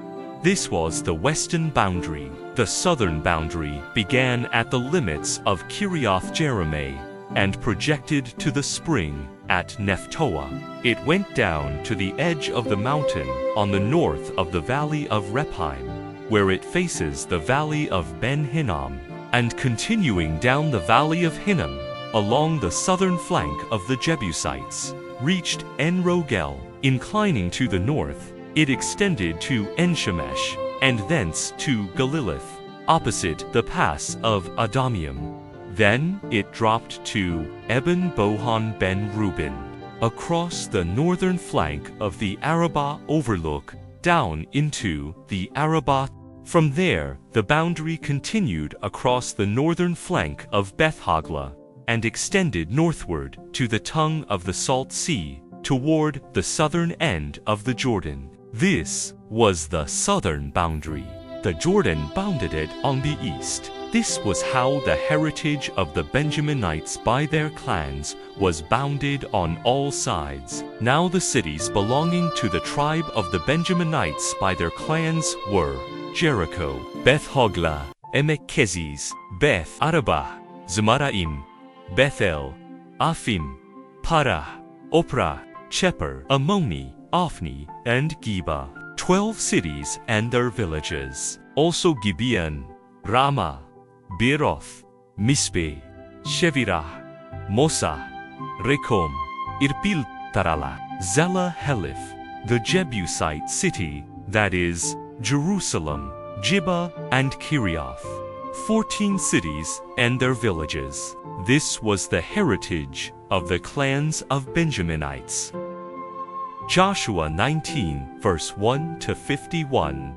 Simeon. The second lot fell to Simeon. The heritage of the tribe of Simeonites by their clans lay within that of the Judahites. For their heritage they received Beersheba, Shammah, Moladah, Hazar-Sual, Bala Izem, El-Tolad, Bathul, Hormah, Ziklag, Beth Markabas, Hazar-Susah, Beth-Lebaoth, and Sharuan, 13 cities and their villages. Also Ain, Rimmon, Ether, and Ashan, 4 cities and their villages, besides all the villages around these cities as far as Baalath-beer, that is, Ramoth Negeb. This was the heritage of the tribe of the Simeonites by their clans. This heritage of the Simeonites was within the confines of the Judahites. For since the portion of the latter was too large for them, the Simeonites obtained their heritage within it. Zebulon.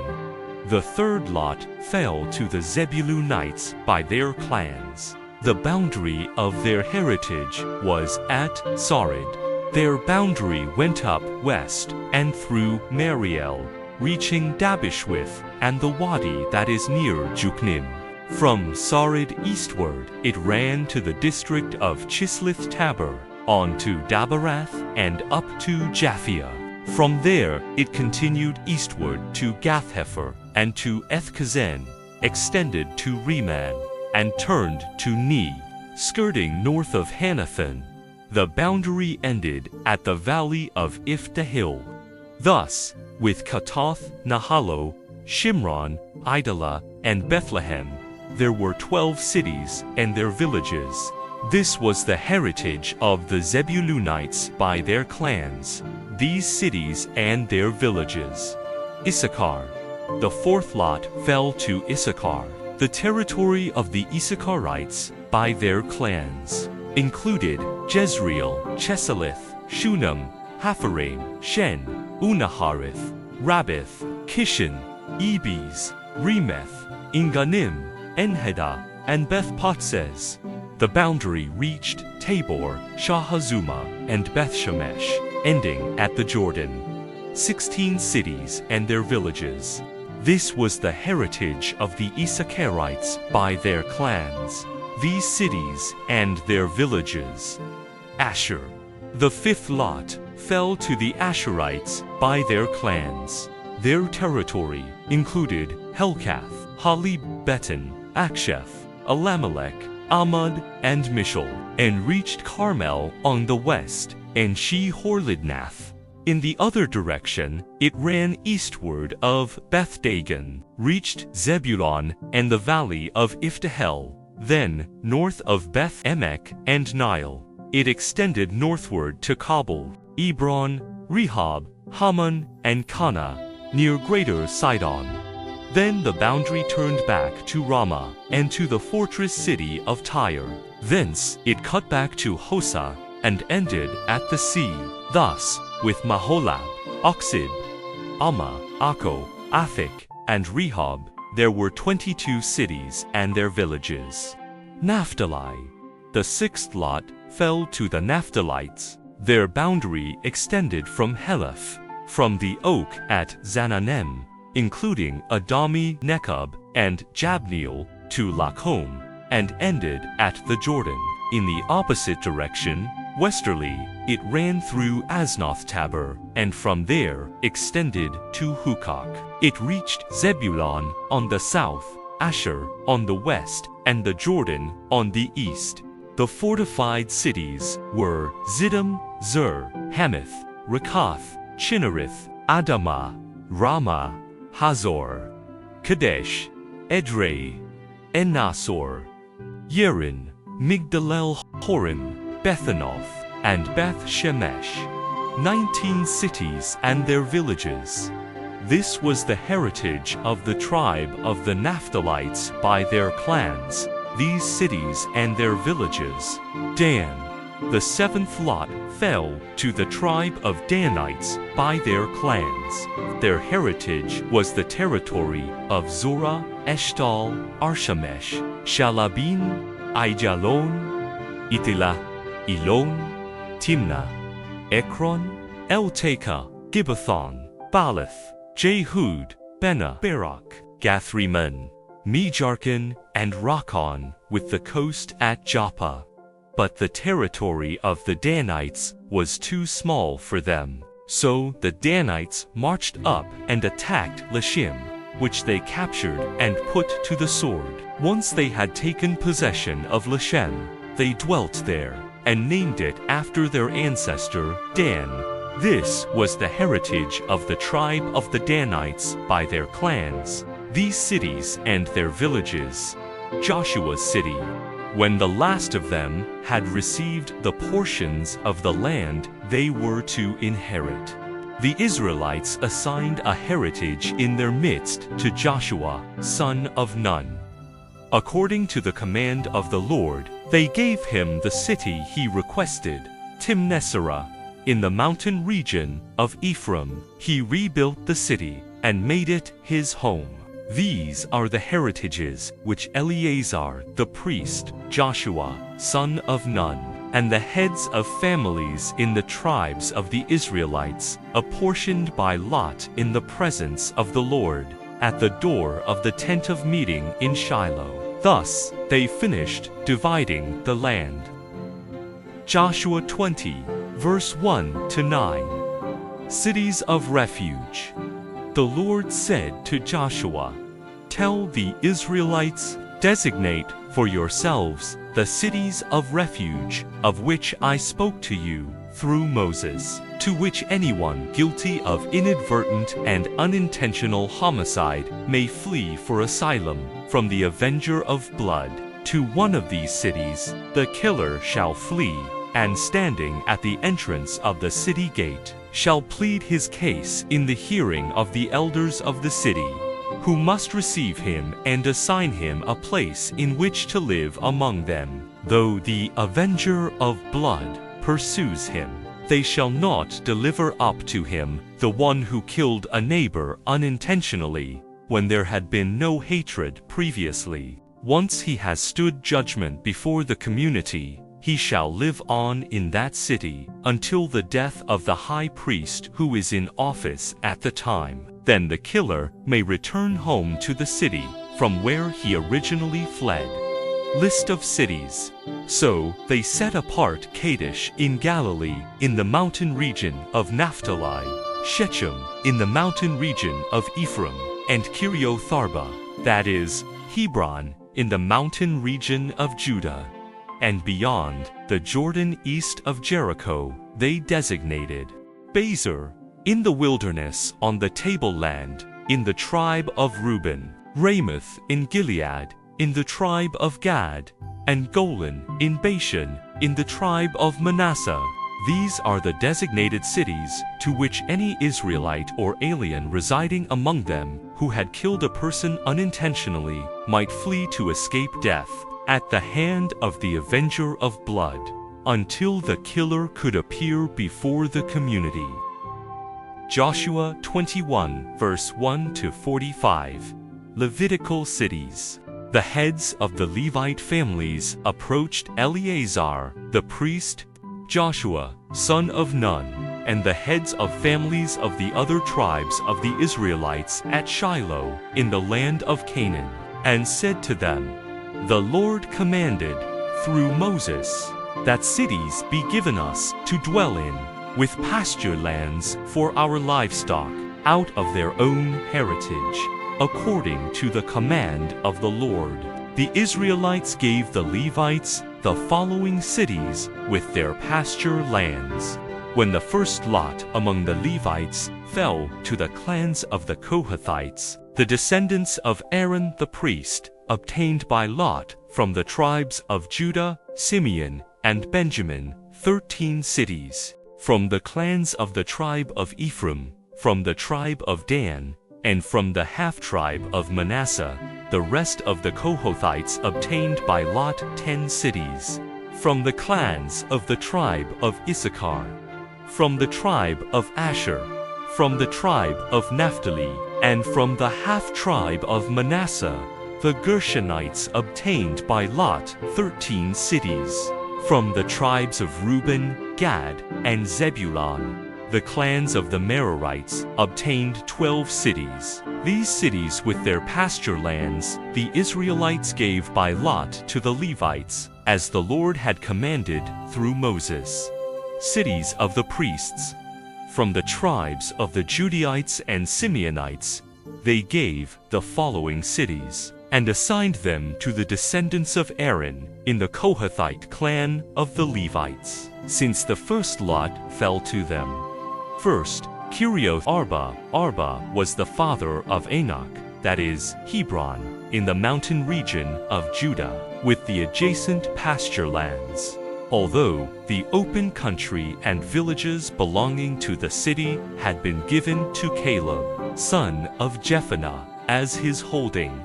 Thus, to the descendants of Aaron the priest were given the city of refuge for homicides at Hebron, with its pasture lands. Also, Libnah, with its pasture lands. Jatir, with its pasture lands. Eshtemoa, with its pasture lands. Holon, with its pasture lands. Debir, with its pasture lands. Ain, with its pasture lands. Judah, with its pasture lands. And Beth Shemesh, with its pasture lands. 9 cities from these 2 tribes. From the tribe of Benjamin, they obtained Gibeon with its pasture lands, Geba with its pasture lands, Anathoth with its pasture lands, and Almon with its pasture lands. 4 cities.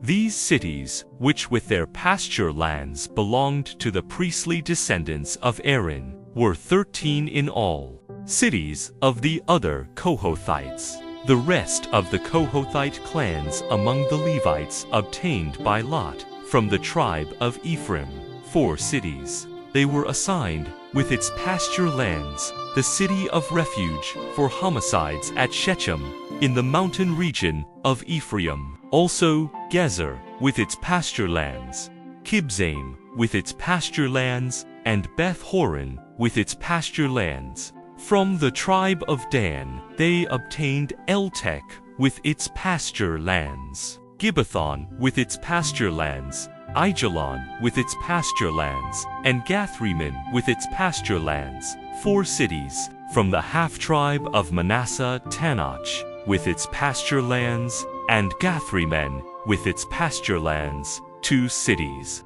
These cities, which with their pasture lands belonged to the rest of the Kohathite clans, were 10 in all.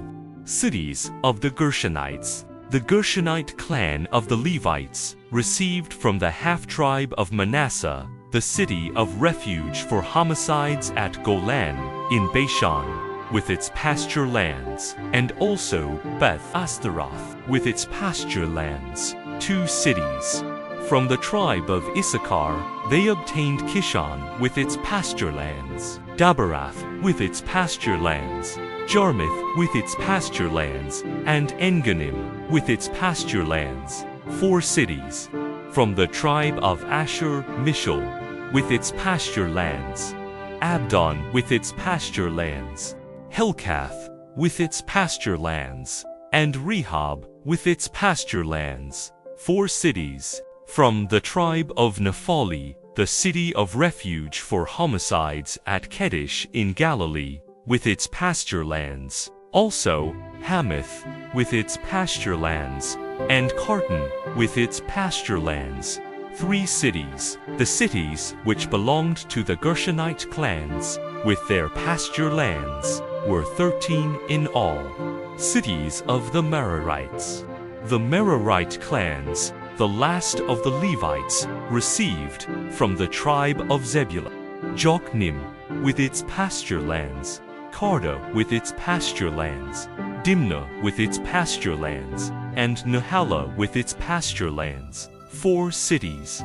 Also, across the Jordan, from the tribe of Reuben, the city of refuge for homicides at Bezer, with its pasture lands, Jahas, with its pasture lands, Kiddemoth, with its pasture lands, and Mephath, with its pasture lands. 4 cities. From the tribe of Gad, the city of refuge for homicides at Ramoth in Gilead, with its pasture lands, Mahanaim with its pasture lands, Heshbon with its pasture lands, and Jazer with its pasture lands. 4 cities in all. The cities allotted to the Merarite clans, the last of the Levites, were therefore 12 in all. Thus, the total number of cities within the territory of the Israelites, which, with their pasture lands, belonged to the Levites, was 48. With each and every one of these cities went the pasture lands round about it. And so the Lord gave Israel the entire land he had sworn to their ancestors he would give them. Once they had taken possession of it and dwelt in it, the Lord gave them peace on every side, just as he had promised their ancestors. Not one of their enemies could withstand them. The Lord gave all their enemies into their power. Not a single word of the blessing that the Lord had promised to the house of Israel failed. It all came true. Joshua 22, verse 1 to 34. The eastern tribes dismissed. At that time, Joshua summoned the Reubenites, the Gadites, and the half-tribe of Manasseh, and said to them, "You have observed all that Moses, the servant of the Lord, commanded you, and have listened to my voice in everything I commanded you. For many years now, even until today, you have not abandoned your allies, but have taken care to observe the commands of the Lord your God. Now that the Lord your God has settled your allies as he promised them, you may return to your tents, to your own land, which Moses, the servant of the Lord, gave you across the Jordan. But be very careful to observe the commandment and the law which Moses, the servant of the Lord, commanded you. Love the Lord your God, follow him in all his ways, keep his commandments, hold fast to him, and serve him with your whole heart and your whole self." Joshua then blessed them and sent them away, and they went to their tents. For to half of the tribe of Manasseh Moses had assigned land in Bashan, and to the other half Joshua had given a portion, along with their allies, west of the Jordan.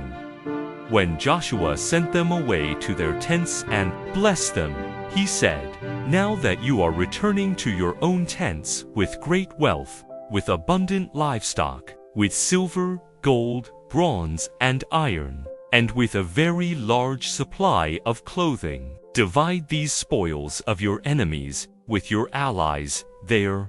So the Reubenites, the Gadites, and the half-tribe of Manasseh left the other Israelites at Shiloh in the land of Canaan and returned to the land of Gilead, their own land, which they had received according to the Lord's command through Moses, the altar beside the Jordan. When the Reubenites, the Gadites, and the half-tribe of Manasseh came to the region of the Jordan in the land of Canaan. They built an altar there at the Jordan, an impressively large altar. The other Israelites heard the report. The Reubenites, the Gadites, and the half-tribe of Manasseh have built an altar in the region of the Jordan, facing the land of Canaan, across from the Israelites. When the Israelites heard this, they assembled at Shiloh as the entire Israelite community to take military action against them. Accusation of the western tribes. The Israelites sent Phinehas, son of Eleazar, the priest, to the Reubenites, the Gadites, and the half-tribe of Manasseh in the land of Gilead, and with him 10 leaders, one from each tribe of Israel, each one the head of an ancestral house among the clans of Israel. When these came to the Reubenites, the Gadites, and the half-tribe of Manasseh in the land of Gilead, they said to them, "Thus says the whole community of the Lord, what act of treachery is this you have committed against the God of Israel? This day you have turned from following the Lord. By building an altar of your own, you have rebelled against the Lord. This day is the iniquity of Peor not enough, by which we made ourselves impure, even to this day, and a plague came upon the community of the Lord. If today you turn away from following the Lord and rebel against the Lord, tomorrow he will be angry with the whole community of Israel. If you consider the land you now possess unclean, cross over to the land the Lord possesses, where the tabernacle of the Lord stands, and share that with us. But do not rebel against the Lord, nor involve us in rebellion by building an altar of your own in addition to the altar of the Lord our God." When Achan, son of Zerah, acted treacherously by violating the ban, was it not upon the entire community of Israel that wrath fell? Though he was but a single man, he did not perish alone for his guilt. Reply of the eastern tribes. The Reubenites, the Gadites, and the half-tribe of Manasseh replied to the heads of the Israelite clans, "The Lord is the God of gods. The Lord, the God of gods, knows, and Israel shall know, if now we have acted out of rebellion or treachery against the Lord our God. Do not try to save us this day. And if we have built an altar of our own to turn from following the Lord, or to sacrifice burnt offerings, grain offerings, or communion sacrifices upon it, the Lord himself will exact the penalty. We did it rather out of our anxious concern, lest in the future your children should say to our children, 'What have you to do with the Lord, the God of Israel?' For the Lord has placed the Jordan as a boundary between you and us, you Reubenites and Gadites. You have no share in the Lord.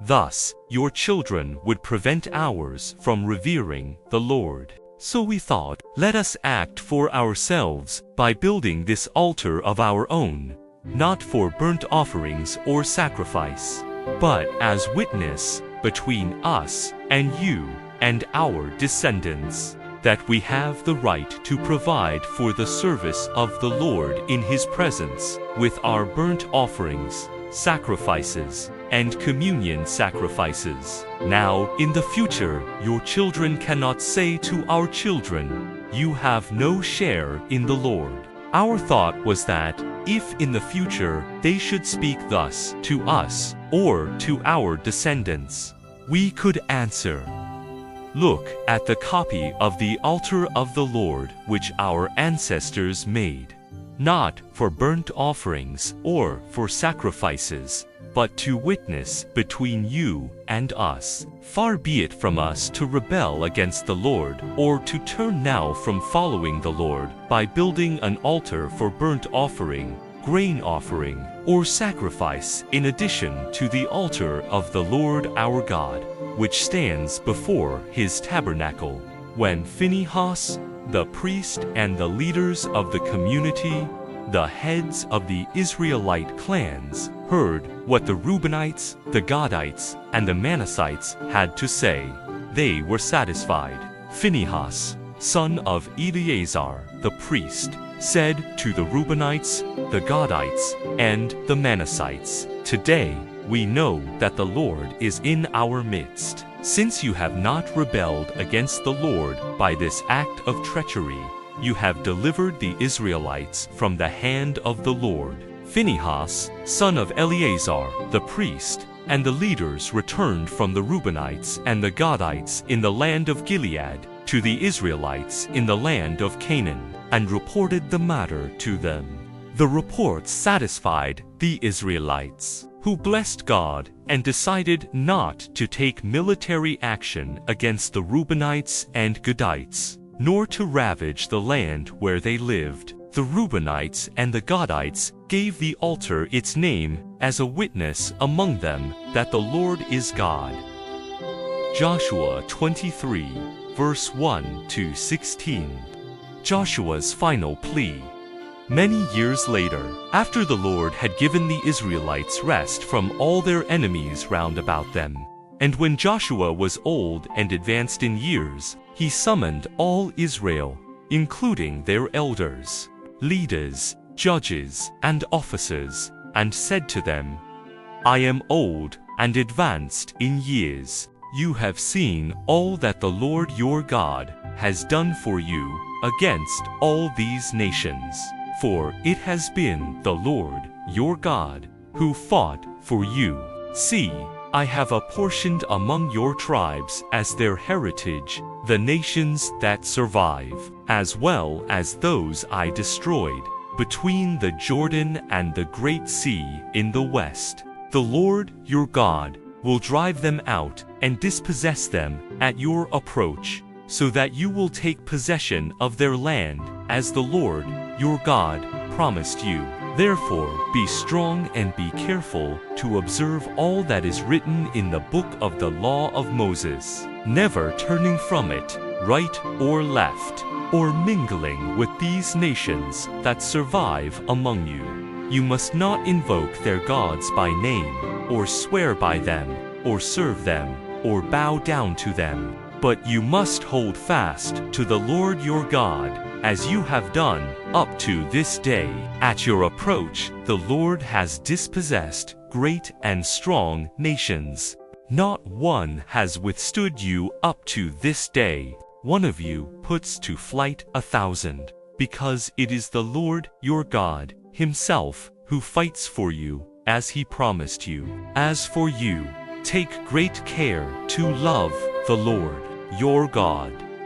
For if you ever turn away from him and join with the remnant of these nations that survive among you, by intermarrying and intermingling with them, know for certain that the Lord your God will no longer dispossess these nations at your approach. Instead, they will be a snare and a trap for you, a scourge for your sides, and thorns for your eyes, until you perish from this good land which the Lord your God has given you.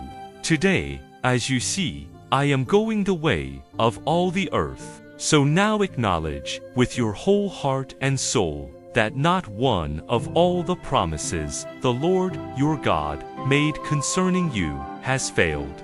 Every one has come true for you. Not one has failed.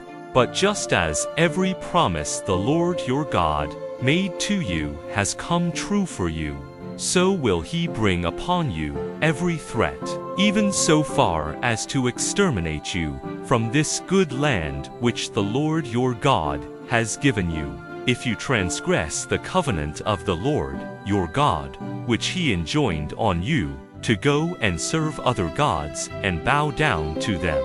The anger of the Lord will flare up against you, and you will quickly perish from the good land he has given you. Joshua 24, verse 1 to 33. Covenant Ceremony.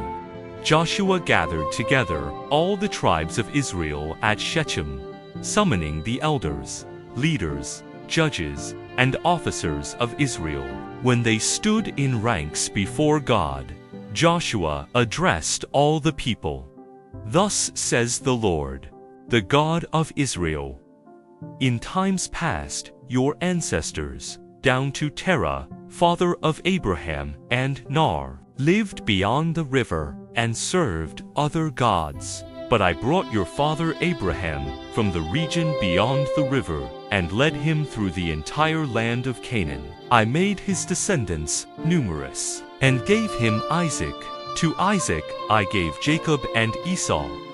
To Esau I assigned the mountain region of Seir to possess, while Jacob and his children went down to Egypt. Then I sent Moses and Aaron, and struck Egypt with the plagues and wonders that I wrought in her midst. Afterward I led you out, and when I led your ancestors out of Egypt, you came to the sea.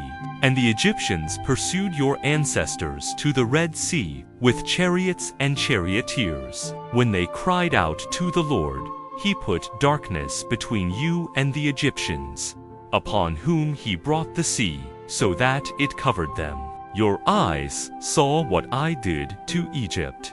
After you dwelt a long time in the wilderness, I brought you into the land of the Amorites, who lived east of the Jordan. They fought against you, but I delivered them into your power. You took possession of their land, and I destroyed them at your approach. Then Balak, son of Zippor, king of Moab, prepared to war against Israel. He summoned Balaam, son of Beor, to curse you. But I would not listen to Balaam. Instead, he had to bless you, and I delivered you from his power. Once you crossed the Jordan and came to Jericho, the citizens of Jericho fought against you, but I delivered them also into your power. And I sent the hornets ahead of you, which drove them, the Amorites, Perizzites, Canaanites, Hittites, Girgashites, Hivites, and Jebusites, out of your way. It was not your sword or your bow. I gave you a land you did not till, and cities you did not build, to dwell in. You ate of vineyards and olive groves you did not plant. Now, therefore, fear the Lord and serve him completely and sincerely. Cast out the gods your ancestors served beyond the river and in Egypt, and serve the Lord. If it is displeasing to you to serve the Lord, choose today whom you will serve: the gods your ancestors served beyond the river, or the gods of the Amorites in whose country you are dwelling. As for me and my household, we will serve the Lord. But the people answered, Far be it from us to forsake the Lord to serve other gods. For it was the Lord our God who brought us and our ancestors up out of the land of Egypt, out of the house of slavery. He performed those great signs before our very eyes, and protected us along our entire journey, and among all the peoples through whom we passed. At our approach, the Lord drove out all the peoples, including the Amorites, who dwelt in the land. Therefore, we also will serve the Lord, for he is our God. Joshua in turn said to the people, You may not be able to serve the Lord, for he is a holy God. He is a passionate God who will not forgive your transgressions or your sins. If you forsake the Lord and serve strange gods, he will then do evil to you and destroy you after having done you good. But the people answered Joshua, No, we will serve the Lord. Joshua therefore said to the people, You are witnesses against yourselves that you have chosen to serve the Lord. They replied, We are witnesses. Now, therefore, put away the foreign gods that are among you, and turn your hearts to the Lord, the God of Israel. Then the people promised Joshua, "We will serve the Lord our God, and will listen to his voice." So Joshua made a covenant with the people that day and made statutes and ordinances for them at Shechem. Joshua wrote these words in the book of the law of God. Then he took a large stone and set it up there under the terebinth that was in the sanctuary of the Lord. And Joshua said to all the people, "This stone shall be our witness, for it has heard all the words which the Lord spoke to us. It shall be a witness against you, should you wish to deny your God." Then Joshua dismissed the people, each to their own heritage. Death of Joshua. After these events, Joshua, son of Nun, servant of the Lord, died at the age of 110, and they buried him within the borders of his heritage at Timnath-Serah, in the mountain region of Ephraim, north of Mount Gosh.